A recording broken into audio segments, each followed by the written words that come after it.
Lipoma यानी कि चर्बी की गांठ, ये होता क्या है? अगर इसको सिंपल से लैंग्वेज में समझे, आपकी स्किन के ऊपर, जैसे कि मान लीजिए कि आपकी बाजू की स्किन है ऊपर वाली, और आपके जस्ट इसी के नीचे, इस ऊपर की स्किन के नीचे एक जो मसल्स जो होती हैं, उनके बीच में जो भी हमारी चर्बी होती है उसके पार्टिकल इकट्ठे हो जाते हैं। वो कण इकट्ठे होके वो चर्बी की गांठ एक जगह इकट्ठी हो जाती है, उसको हम लाइपोमा यानी कि चर्बी की गांठ बोलते हैं। अब बात कर लेते हैं कि ये कितने हो सकते हैं कि इंसान को, और कहाँ कहाँ पे हो सकते हैं। तो लाइपोमा की सबसे खास बात यही है कि ये मल्टीपल हो सकते हैं, कितने भी हो सकते हैं। किसी को 1-2 हो सकते हैं, किसी को हो सकता है 20-30-50 भी हो जाए, पूरे बदन पे भी हो जाए, कहीं पे भी हो सकते हैं। अब बात कर लेते हैं कि क्या लाइपोमा होने के बाद, चर्बी की गांठ बनने के बाद कहीं पे पेन होता है, दर्द होता है? देखिए, लगभग केसों में, हम इसको 99.9% भी बोल सकते हैं, लगभग 99% से ऊपर के केसों में इसमें दर्द नहीं होता। आप इसकी गांठ को पकड़ोगे तो आप इसको दबाने का भी प्रयास करोगे, तब भी इसमें दर्द नहीं होगा, कोई दिक्कत परेशानी भी नहीं होती, कोई इसका नुकसान भी नहीं है। यानी कि इससे कोई,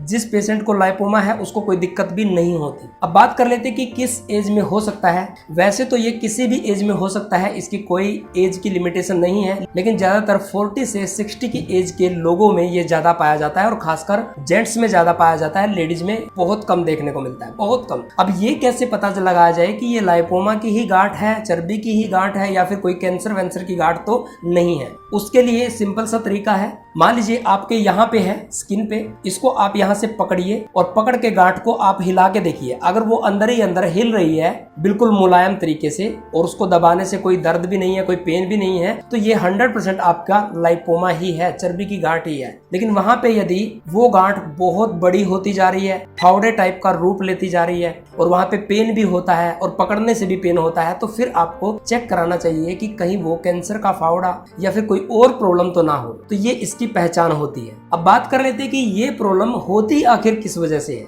तो सबसे पहला कारण तो ये है कि ये जेनेटिक भी बोला जाता है। जैसे कि अगर किसी के माता पिता को ऐसे चर्बी की गांठ हो तो लगभग चांसेस ज्यादा होते हैं कि उनके बच्चों को भी हो सकती है। दूसरा, ओबेसिटी, मोटापा। किसी को फैट होती है, उसकी वो फैट पूरे बदन पे तो बढ़ती ही है, लेकिन उनमें से कुछ पार्टिकल, जैसे मैंने बताया, कुछ कण चर्बी की गांठ के वो एक जगह इकट्ठा होना शुरू हो जाते हैं। तो मोटे व्यक्तियों को भी ये ज्यादातर हो जाती है। और वैसे स्पेशल कोई कारण इसका होने का है नहीं कि भाई बिल्कुल ही इस वजह से होती है, वैसे और भी कई छोटे छोटे कारण होते हैं। अब बात कर लेते हैं कि ये कितने लोगों को होता है। इसका जो एवरेज रेशो बताया गया है कि लगभग 1000 में से किसी एक व्यक्ति को होती है। अब बात कर लेते हैं कि सर्जरी करवाएं या फिर कोई इलाज कराएं, यानी कि कोई आयुर्वेदिक दवाइयों से इसको ठीक करें, होती है या नहीं होती है, और क्या इलाज के बाद या फिर सर्जरी के बाद दोबारा हो सकती है या नहीं।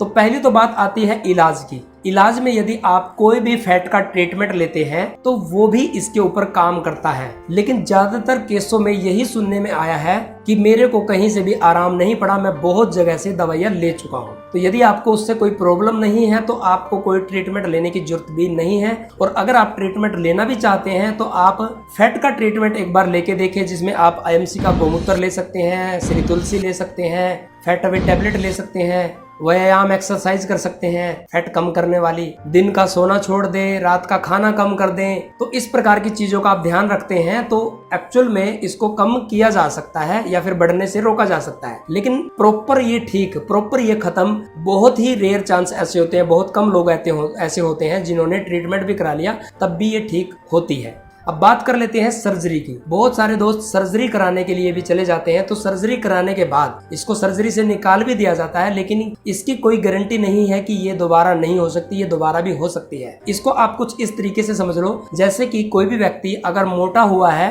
और उसके बाद उसने फैट को कम कर लिया, चाहे उसने किसी ट्रीटमेंट के थ्रू किया, चाहे एक्सरसाइज वगैरह के थ्रू किया, भाग दौड़ करके किया, व्यायाम करके किया, लेकिन जैसे वो इन चीजों को छोड़ देता है तो उसकी कोई गारंटी नहीं होती वो दोबारा भी मोटा हो सकता है। सेम इसी प्रकार से चर्बी की गांठ भी वो चर्बी से ही बनती है, बस फर्क इतना है कि मोटापा पूरे शरीर में फैलता है, चर्बी की गांठ एक जगह इकट्ठी हो जाती है, उसके चकते चकते से बन जाते हैं, बस फर्क सिर्फ इतना है। तो इतनी शानदार इन्फॉर्मेशन के जानने के बाद यदि अब तक वीडियो पे लाइक नहीं किया है तो जल्दी से वीडियो पे लाइक कर दीजिए, और यदि आप किसी और प्रॉब्लम के ऊपर हमारे से वीडियो बनवाना चाहते हैं तो आप जल्दी से कमेंट में टाइप करें। मिलते हैं किसी ऐसी ही नेक्स्ट इन्फॉर्मेशन वाली वीडियो के अंदर, तब तक के लिए आप सबका बहुत बहुत धन्यवाद।